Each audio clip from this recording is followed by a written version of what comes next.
Thank you very much for your invitation. I will try to make an overview of some clinical need in the field of nanomedicine. I will be sometime caricatural just to open the discussion, and I will try to give some real example. We often, everybody knows the definition of nanomedicine, but we often forgot that beside tool, we have goal. And the main objective at the medical level is to be non-lesional. Also, to be human compatible, we need human compatible technology, which needs safe, robust, reproducible, validated, and non-expensive technology. So the emergency is to be pragmatic, which means to stop the techno dream and to be able to go quickly at the bedside. We have to focus on unmet clinical need. We have to focus on good risk-benefit ratio, but also to start only realistic investigation. For example, the research for early detection in a neurodegenerative disease is by now something completely unrealistic. It should open new market, and especially at the Association of Biotech, Pharma, Medical Device, and Imaging industry. And we'll see, I will discuss this, that we will need new medical methodology to be faster, but also being safer. And the objective is to accelerate the clinical proof of concept at the bedside. So an example of a need in the field of neurology, we are quite like 2 centuries ago, Alzheimer's disease, Parkinson's disease, we are unable to access to the brain because it is highly functional, and we have no curative therapy. When you have a clinical detection of Parkinson's disease, for example, all the dopamine, most of the dopaminergic cells are destroyed, so it's too late to have a therapeutical effect. So we need to access to the pathological brain for both diagnosis and therapy, and very important, in a non-lesional way. In oncology, we now benefit from targeted therapy, but as said previously, we develop now, most targeted therapy are developed like blockbuster. For example, Avastin, you give Avastin to everywhere. It's very expensive. Just a clinical case, a 25-year-old patient, you see glioblastoma relapse, the life expectancy is 3 months. It's a miracle with Avastin, disappearance of the tumor formation. And you continue, it's becoming a chronic disease. And 1 year later, you see MRI, it's still a cure, but the patient is dying. And it's a relapse, it's an invisible relapse, it's a new disease, and nobody knows this disease. So the emergency is to develop companion tests, to be really targeted therapy, and also to be able to manage all these new diseases in the Avastin, in the Herceptin field. Which position for nanomedicine intervention? Most of the nanomedicine development are in this field, to find blood biomarker, to develop drug delivery. Is it an epistemological mistake? Maybe some kind of philosophical stone of the nanotechnologist.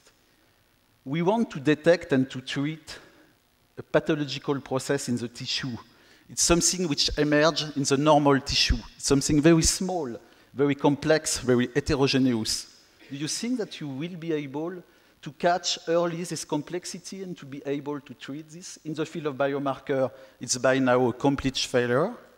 And in the field of drug delivery, only EPR effect was validated. Another alternative is to access directly to the tissue and to develop something which could be nanosurgery, which means developing brain or tissue nano interface for diagnosis and therapy, opening the field of micro-nanomedical device. An example, which was something before nanomedicine, but very important, you see neurostimulation. This patient with a dystonia, if you go in the brain with a micro device and an electrode, you are non-lesional, but you induce a huge therapeutical effect. So this is typically the paradigm from non-lesional intervention in the brain. And we have the idea to investigate whether we can do some kind of molecular biopsy, a biopsy without a lesion. We investigate on the metallic frame, and you see in human, Parkinson's disease, dystonia, that you catch proteins on the metallic frames, which can discriminate the disease. It's not blood biomarker. So we had the idea to collaborate with technologists to improve this. We chose for silicon, because silicon can be chemically modified. We do that not in human patients, but ex vivo and fresh tissue in the neurosurgery room. You see the impact of chemical modification compared to steel. Chemical modification provide a very interesting nano interface, micro interface, because you catch low concentrated proteins. And if you implement microstructuration, you increase qualitatively the recovery of potential biomarker. We implement a prototype, a plug-and-play prototype, which means that it can be translated very quickly at the bedside because you do not have to modify anything. What do we have to do to go in clinic? Something very important, which is a preclinical toxicology. And to do that, we need big animals, here primate, and we wait 2 years demonstrating that we have no behavioral abnormality, no imaging abnormalities, and no histological abnormalities. This is very important. We need big animals. In vitro toxicology analysis is probably a dream, maybe paving the way for a potential nightmare in patients. So let's be careful with all these new European regulations, stopping animal experimentation. We need primate. We are developing maybe more accepted animal model with pig and transgenic pigs, but really, to go at the bedside, we need to kill animals, and in vitro toxicology won't replace animal experimentation. We check for the robustness of the microstructuration, and very interestingly, we found that we catch a single layer of cell with a spatial representativity of the pathological tissue. We can do cell culture, and this is very, you can also investigate with fluorescent, here it is biphotonic imaging, so you can characterize and move to polyomic analysis. We demonstrate that this is compatible with Affymetric investigation, but also Orbitrap technology for proteomic identification. So this technology is very interesting. You know, by now, most targeted therapy are targeted to the molecular abnormality of the tissue coming from surgery, which are in the tissue bank or in the trash in the surgery room. But the relapse is outside. The relapse is in the normal brain, in the normal breast.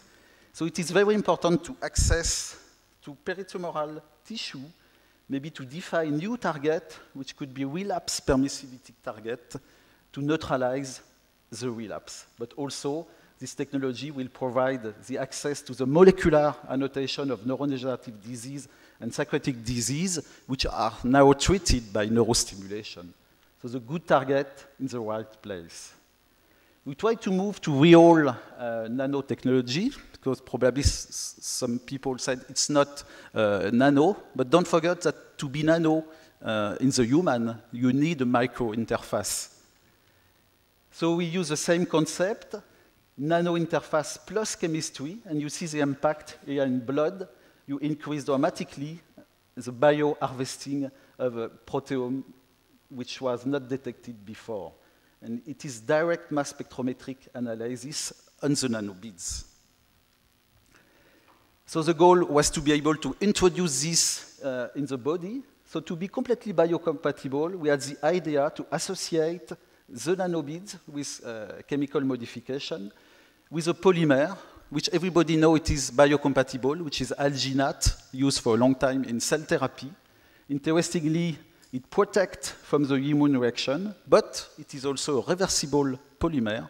So you can, using calcium neutralization, recuperate the nanomagnetic beads, and you see the impact. So you introduce this new modality to do not blood puncture, but biomarker nanopuncture, and we demonstrate in small and big animals the impact. You see classical serum detection, and with nano harvesting directly in the vascular circulation.